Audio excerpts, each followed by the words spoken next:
Olá, seja bem-vindo ao meu canal. Prazer, sou o Thiago e a gente vai falar um pouquinho sobre startups, Web3 e o porquê que há uma demanda reprimida, sendo que há muito barulho no mercado sobre descentralizações e outros parâmetros, mas a gente acaba deixando esse lado comercial um pouco de lado. E pensando nessa parte mais sensível do mercado em si, eu pensei ao longo do tempo da minha carreira o porquê que a gente não falava sobre startups, sobre como é que crescia o mercado em si para produtos, para comércio tradicional e também furar a bolha. Porque quando a gente pensa nos nativos Web3, a galera que já usa os produtos, né, os protocolos, os tokens em si, não é essa galera que vai furar a bolha e vai trazer uma adoção em massa para o mundo Web3. Vai ser a galera que não, vai ser o pessoal que não tem acesso ao conhecimento, à tecnologia de ponta para estar usando isso, ou até não programadores. E pensando nessa ponta sensível do mercado, eu pretendo fazer vários vídeos em séries e também animações para trazer mais clareza nesse ponto cinza do ecossistema Web3. Tá, quando a gente pensa sobre startup e projetos Web3, a gente tem uma pergunta problema. Por que que as startups Web3 fracassam? É que na maioria das vezes, o que que acontece? A pessoa tem uma ideia e ela quer construir um projeto. Só que quando ela se depara com o negócio, até colocar outra cor que fica mais fácil de entender, quando ela se depara, tá, eu vou construir um projeto, mas tá, como é que ele vai virar um negócio? As pessoas travam aqui. E se ela consegue, eu vou fazer esse modelo de monetização, eu vou montar uma comunidade, uma DAO junto, eu vou montar um ecossistema, não sei. Vamos supor que ache a solução para o negócio parar de pé. Como que eu vou implementar? Que é outra também parte muito sensível. Como que ela vai tirar a ideia do papel para começar a planejar, estruturar, para depois virar um negócio. E aí ela se depara com o quê? Como que eu vou construir a parte de software, né, a parte do código em si, atrelado ao modelo de negócio? Por quê? Muitas ideias, quando você está na nossa cabeça ou está até no papel, é legal. Mas quando você vai transformar isso em código ou até, eu vou um pouquinho mais além, integrar os códigos de front-end, back-end e mais um monte de coisas que tem que ser feito, a implementação fica quase impossível de ser feita. E a ideia não é falar de código em si, mas o código, por ser uma startup Web3, ele é uma parte crucial do negócio, sim. E se você não souber implementar ele, que é uma parte crucial do processo, não vai ter MVP. Porque você tem a ideia, você conseguir, mesmo com Vibe Code hoje, eu vou colocar aqui, Vibe Code, até colocar em outra cor, fica mais fácil. Vibe Code, construir o projeto em Vibe Code. Vou colocar aqui. Quando você se depara com o negócio, você vai ter, colocar aqui também que é legal, os custos do negócio. Vamos supor que você conseguiu colocar ele para rodar, para ele se tornar um projeto de fato. Quando você se depara com um negócio, você vai ter que ter tirar dinheiro do bolso para você colocar esse negócio para rodar. E aí vem uma parada que é muito difícil, que é a questão da implementação. E se você conseguir achar uma equipe, achar pessoas para implementar, você vai ter o MVP. E aí no MVP você vai começar a lidar com coisa de startup. Como que eu vou desenvolver meu MVP? Como é que eu vou captar as informações de quem estiver analisando o nosso MVP, nosso protótipo?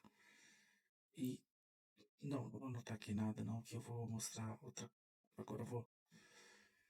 Porque quando a gente chega na MVP, a gente tava aqui no fundo da caverna, que eu até gosto de brincar dessa alegoria de Platão, do livro A República, que até esse é um dos artigos que eu vou anexar na descrição, que eu montei muito tempo atrás, que é uma das reflexões que eu tive, que quando a gente está no fundo, que é aqui onde que eu tô com o mouse aqui, a gente, beleza, eu sei que aqui é o Web3, eu acho que sei pelo menos. Eu começo a avançar, eu começo a ver influenciadores, até tem a brincadeirinha do laser que muito tempo atrás, até eu também tive essa foto dos olhos de laser, e depois que você começa a acompanhar os influenciadores, você começa a entender a jornada e tudo, e começa a vivenciar. Aí vem começa a surgir as promessas de alguns projetos. E até que chega um momento que você lê o white paper do Bitcoin, que aqui essa imagem nada mais do que uma brincadeira, mas quando você lê o white paper do Bitcoin, você começa a pipocar várias ideias da sua realidade que você poderia criar algo no Web3 que poderia solucionar aquelas dores.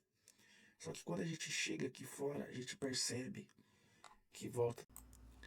Quando a gente tem MVP, a gente entra nessa síndrome por que as startups falham. Que o MVP ele tem um tempo, um prazo. E dentro desse prazo pode acontecer falta de dinheiro, o produto não tem conexão com o mercado que você quer atuar, que é o produto sem market fit. E a gente pode trafegar por vários ícones dessa tabelinha que eu vou fornecer o artigo depois. Vai estar ali anexado no YouTube. Por quê? A ideia aqui é fazer provocação. Por que as startups Web3 falham? Se vocês forem reparar, as startups tradicionais e Web3, elas praticamente falham em alguns aspectos bem semelhantes, que são vícios que vêm no mercado tradicional, que por que eu falei da história do dinheiro? Porque é o comportamento humano das pessoas ao decorrer da evolução monetária que trazem esses vícios também. E que se não tiver aderência, acaba que as startups Web3 sofrem também desses vícios, sabe? E agora eu vou dar um salto lá na frente. Quando eu tive a oportunidade de começar a montar o planejamento estratégico de um projeto, que era a Fitcash, que por muito tempo eu atuei ali, passei por várias etapas dentro do projeto, fiz marketing, fiz a parte operacional, fiz a parte administrativa. Eu tive bastante gargalo e como que eu ia montar um planejamento estratégico para o projeto não fracassar. Nisso eu tive vários e vários estudos de como é que eu poderia montar, tentar salvar o tokenomics, como é que eu poderia entrar em corretoras para ser listado e como que eu ia manter o projeto de pé. Que no nosso caso, a nossa startup Web3 era para ser uma forma de pagamento esportivo. E qual que eram nossos principais gargalos? A gente viu que no B2C, cliente final, usuário normal, convencional, eles precisavam ter incentivos, que aí entraria a questão de cashback, desconto, promoção e evento. Só que na outra ponta a gente teria que fornecer suporte para o B2B, que é as empresas, o comércio do dia a dia que vai receber a nossa moeda Fitcash, ela teria que ter esse fornecimento de suporte e até treinamentos para que para os comércios poderem fazer conversões em reais. E aí sim as campanhas e a comunidade engajar o uso do marketplace. E tudo isso seria coordenado por uma fintech. Porque, querendo ou não, a gente teria que fazer parcerias com fintechs maiores para dar suporte para o mercado B2B. Porque a nossa ideia não era ser banco ou nada desse tipo, mas era sim ter uma proximidade com fintech para ajudar as empresas a converterem a Fitcash em reais e terem fluxo de caixa, fazer o capital de giro girar dentro da empresa, de fato. E isso, claro, é um dos aspectos do projeto quando eu montei lá. Outra coisa legal também que eu acho que é legal mostrar é a questão do quando eu estava montando planejamento operacional e de marketing, entre outros, a primeira clareza que eu tive, quem que eram nossos concorrentes da época, que a gente estaria brigando, que era Chiles, era All Star Coin, aí no mercado tradicional, os concorrentes indiretos seriam GPS, Peloton, que estaria no mercado esportivo, também podendo morder um pouco da nossa fatia, do nosso da Samsung, né, que seria o nosso mercado nacional, global, regional. Então, passando um pouco a visão de por que as startups Web3 fracassam, é porque elas não montam um planejamento estratégico de longo prazo, de 1 ano, 2, 3, 4, 5. Elas têm uma visão de primeiro vamos rodar, vamos montar uma visão de, beleza, vou captar dinheiro, vou correr atrás de investidores, vou correr atrás de vender o nosso token, ou agora até com aplicações DeFi, montar aplicações DeFi ali para tentar ganhar mercado. Só que quando você está dentro do mercado, é um jogo de contato. Até um abraço pro Cauã Amorim, que ele falava muito isso, aplicado em DAO, mas eu vou até falar, eu vou aplicar isso no contexto de Web3 de fato. O mercado Web3, ele não tem hora de fechar, ele não tem feriado, ele não tem fim de semana. Então, quando você monta um projeto, um protocolo, você tem que ter ciência de todos esses atritos, essas fricções que a gente vai ter. E também, uma parte legal também que eu posso mostrar é que há sim investimento, há sim, por exemplo, o iCombinator, que é um grande fundo de investimento. Eu ia mostrar meu artigo, outra parte, mas eu acho mais legal mostrar essa parte do iCombinator aqui, que é as startups Web3 que eles investem. Tem a 16 Crypto também, outro fundo que eu posso mostrar em outro vídeo. Mas por quê? Para vocês verem que realmente o mercado de o fundo de investimento, eles investem em projetos Web3. Mas qual que é o processo? Você precisa ter um estruturamento para adquirir esse investimento deles. Não é só chegar com uma ideia ou com um projeto insustentável a longo prazo que eles vão investir, que eles vão aportar. Não. Você precisa ter uma clareza do início, meio e fim de um período, de 5 anos, 10 anos, que seja. Mas você precisa ter, que é aquela parte que até eu mostrei anteriormente, no primeiro período do ano, segundo período do ano, terceiro período do ano, quarto período do ano. E tendo essa clareza dos períodos, você consegue passar para quem vai estar com a grana, que vai assinar o cheque ali no final, além dos investidores que vão estar adquirindo seu produto e serviço, a clareza de aonde você quer chegar, aonde você está nesse momento e como que você pretende escalar no futuro. Que o negócio ele não vai morrer quando acabar aquele período. Que eu acho que é o principal medo de grande parte dos investidores. No final daquele período, você precisar de mais dinheiro para manter o negócio e ele não se tornar sustentável. Por quê? Porque a ideia é que a empresa ela tenha caixa para ela se manter ativa. E quando a gente fala de startup Web3, muitas delas não tem esse caixa para se manter ativa depois de 2 anos, 3 anos, 4 anos. E até, eu vou um passo além, ela está preparada para o próximo salto de evolução do mercado.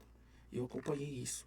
Em 2018 eu ajudei a criar o token, em 2019 foi meu ápice com o projeto junto com o pessoal. A gente chegou a 120 países de captação de leads. Para ser mais exato, 116, mas a gente chegou a 120, mas não tem registros. Eu esqueci de salvar o registro oficial. Mas o registro oficial mesmo é 116, que não diminui. É bastante países, é bastante grandioso o que a gente fez naquela época para as campanhas de marketing em si. Por que eu tô falando isso? Porque o nosso projeto ele tinha uma visibilidade global e mesmo assim ele teve esse fracasso por falta de dinheiro e também falta de time de mercado. Talvez se a gente conseguisse chegar em Venture Capital, que é o que eu estou mostrando para vocês agora, naquela época, talvez a gente teria escalado, no sentido de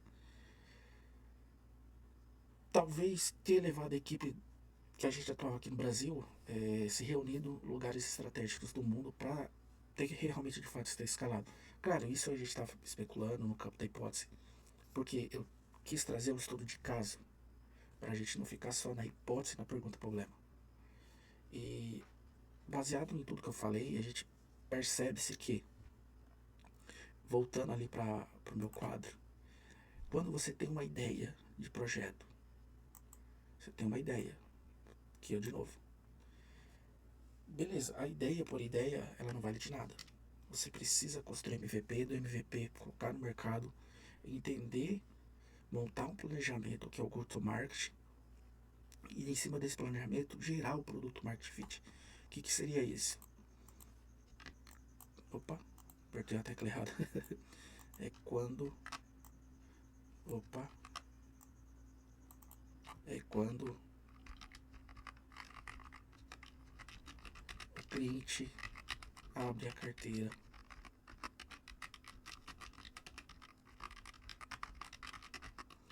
e compra o seu token pela usabilidade.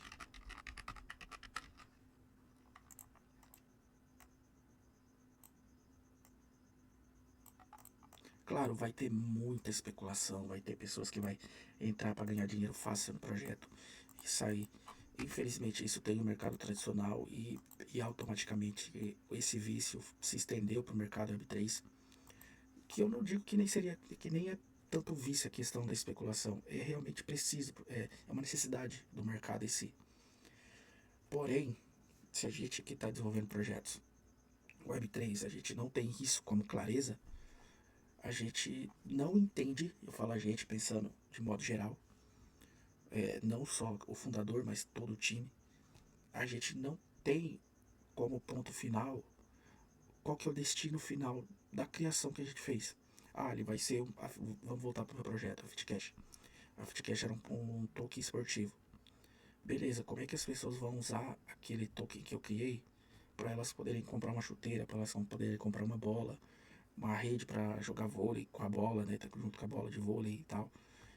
Como que o cliente ele vai poder, com o nosso token, que ele já comprou anteriormente, ele vai conseguir comprar esses produtos de forma mais barata.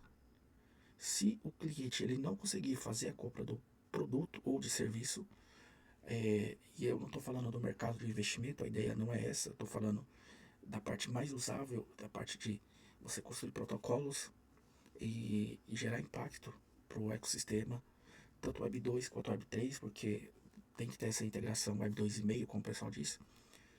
Então, quando o cliente ele entende que ele consegue comprar algo mais barato com o token, ou ele pode ter uma fé que ele adquiriu por meio de transparência, ou por meio de rastreio, sei lá, o que seja, que ele gere fé para a pessoa, que aquela fé faça ela ter algum tipo de lastro. O que seria o lastro? É que a pessoa entenda o sentido do que foi criado e que aquele sentido realmente faça muita força no valor agregado. Não é muita força em si, mas a força que eu digo é que a pessoa ela precisa entender, por exemplo, o Bitcoin. O vídeo já está muito longo, mas eu acho que é legal falar. O Bitcoin, quando ele foi criado na época da quebra da bolsa de 2008 dos Estados Unidos. Naquele momento, a economia dos Estados Unidos vivia um colapso muito grande. E quando as pessoas tiveram clareza de tá, o Bitcoin ele vai trazer várias inovações para pontos críticos da economia tradicional, e além de trazer a parte de ownership para as pessoas, questão de custódia e entre outros, e também questão de deflações, questões de mineração que reduzia questões de moedas no mercado, que isso é uma parte econômica que já é outro vídeo, mas que é legal, que estaria na parte de tokenomics, que é a questão de pressão de dinheiro que a gente falava muito naquela época de 2008. Quando acontece alguma cagada no mercado tradicional, os bancos centrais eles tendem a salvar algumas empresas para não haver um colapso gigantesco no mercado e deixar as pessoas em pânico. E em 2008, o Ralph Fiennes mais a galera que ajudou a criar o Bitcoin, eles perceberam que isso era muito injusto em alguns setores da economia que eu falo, que é a ponta final, as pessoas, não as instituições. E por isso que eles tiveram essa ideia de vamos criar uma moeda do povo, vamos criar uma moeda que o povo direcione para onde que vai. Só que nisso eles tiveram várias implementações. Até hoje o Bitcoin e a blockchain vem atualizando os releases. Por quê? Porque eles vêm melhorando a usabilidade e segurança, entre outros, do Bitcoin em si. Então, para finalizar e amarrar todas as pontas, quando a gente tem uma ideia, eu vou criar um token, sei lá, vou voltar para Fitcash, vou criar um token para pagamento esportivo. A gente teve que construir o token, beleza. Quando a gente construiu o token, a gente se deparou numa realidade que é, quando a gente construiu o token, a gente se deparou na realidade que, como que a gente vai colocar no mercado agora? Como que a gente vai fazer um negócio disso? Quando a gente entendeu que precisava criar uma rede de benefícios, as pessoas precisavam entender que seria mais barato elas comprarem com a Fitcash em vez de comprarem com a moeda do país ou moeda regional ou local que ela estaria, dependendo da região do mundo. Vamos implementar. Como é que a gente vai implementar? Vamos colocar em corretoras, vamos criar aplicativos, vamos listar em carteiras aplicativo, que naquela época, antigamente, né, era mais difícil você construir uma carteira, mas a gente conseguiu listar numa carteira aplicativo o nosso token. E aí a gente poderia mostrar o nosso MVP, que era o token, para as pessoas. Só que quando a gente começou a mostrar o nosso MVP, a gente viu que tinha muita ponta solta. E aí a gente começou a amarrar. Só que naquela época, para a gente estar no Brasil e as coisas serem difícil, até porque a internet daquela época ela não tinha tanta informação como tem hoje no mercado Web3, a gente não conseguia rodar. Então fica a reflexão. Você precisa ter clareza. De, Depois que você teve a ideia de como que você vai construir o projeto, o negócio, até implementar, e tem que rodar MVP. Não adianta achar que vocês, eu vou rodar quando estiver perfeito. Não roda. Se a gente tivesse esperando o mercado ficar perfeito, a gente não tinha chegado a 116 países, listado em corretora e tudo. E mesmo assim a gente teve alguns errinhos que mais pra frente eu vou mostrar, por falta de conhecimento, claro. Que a ideia desse canal é trazer esse conhecimento para ajudar quem quer empreender ou quem quer fazer serviços para o mercado corporativo, Web3, tanto no Brasil quanto fora. Mas é entender por que o cliente vai abrir a carteira para comprar o produto, que seria o token, né? Seria o protocolo em si. Porque ele vai comprar o token em si, mas como é que ele vai usar? Então, para isso tem que ter o protocolo. Tá, a ideia desse canal que eu tô montando agora é para ajudar quem busca empreender nesse ecossistema louco de Web3, que não para, é 24 horas ligado, não tem stop loss e também a cada 2 anos e meio ele tem uma evolução. Então, para concluir tudo o que eu tava querendo mostrar hoje o mercado ele precisa de projetos Web3. Vou direcionar mais ainda. Eles precisam de startups que desenvolvam protocolos que façam sentido para o mercado. Não é à toa que tem hackathon global, hackathon nacional, tem programas do governo para trazer inovação, trazer essa proximidade das pessoas que querem empreender com o governo. Eu falo porque eu participei do Lift Lab ano passado, então tem programas, tem Dash, tem inúmeros. E a ideia desse canal e desse conteúdo, dessa primeira temporada que eu tô fazendo aqui, do primeiro bloco, assim, acho que o bloco fica mais fácil, é trazer a pergunta problema, por que tem que ser criado startup? Por que tem que ter essa mentalidade de negócio, de como que você vai empreender nesse ecossistema Web3? Tem muita pauta sobre descentralização, de DAO, construção de comunidade, realmente tem que ter. Só que a gente precisa também quebrar essa barreira, furar essa bolha do mercado tradicional, porque as pessoas que vão usar de fato não são pessoas nativas Web3. Não é a galera que conhece a comunidade, não é a galera que sabe usar uma carteira MetaMask, uma Fento ou qualquer carteira dessas. Não é essa, pessoal. Pessoal que vai usar mesmo de fato a economia Web3, pessoal que vai entender o porquê que é mais barato e o porquê que é mais seguro usar um token ou porquê que usar blockchain, vai ser o pessoal que não é nativo, é a galera que é o pessoal, quando a gente fala de métricas, de ferramentas, metodologias, da questão do early adopters, não são os early adopters, e a gente está falando dos retardatários, né, naquela metodologia. É o pessoal que não sabe. Eles acham que sabe o que é Bitcoin, o que é blockchain. Mas se você começa a fazer perguntas, a pessoa ela não sabe. Ela vai falar o que terceiros ou até pessoas desconhecidas falaram para elas. Por que eu falo terceiros? Ah, pessoal do serviço ou até pessoas familiares próximas. Ah, meu pai, minha mãe, meu tio, sei lá, meu primo, meu amiguinho ali da escola, o amiguinho da faculdade.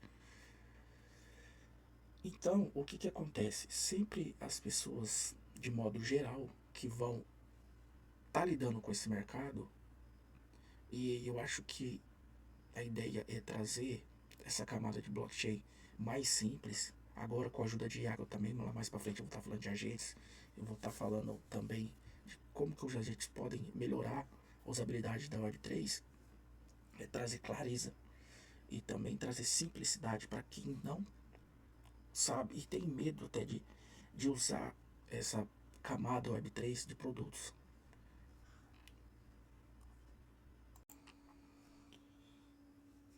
Agora não se esqueça, se inscreva no canal, ative o sininho, compartilhe esse vídeo para quem você acha que seria legal ter esse conhecimento, que está tendo ideia de empreender, né, de querer criar uma startup para participar de hackathon, ou até, eu quero implementar essa camada Web3 dentro do meu negócio. Então compartilhe para eles, passe para quem você acha legal ter esse conhecimento. E eu aguardo vocês nos próximos episódios que já tá no forno para sair já. Obrigado por ter chegado até aqui. No código a gente vê o futuro. Inteligência artificial, um salto seguro. Descentralizando poder, novo fluxo, nova conexão. Blockchain na veia, essa é a nossa visão. Quebrando barreiras do sistema, a mente se expande. Com assalto o seu projeto fica gigante.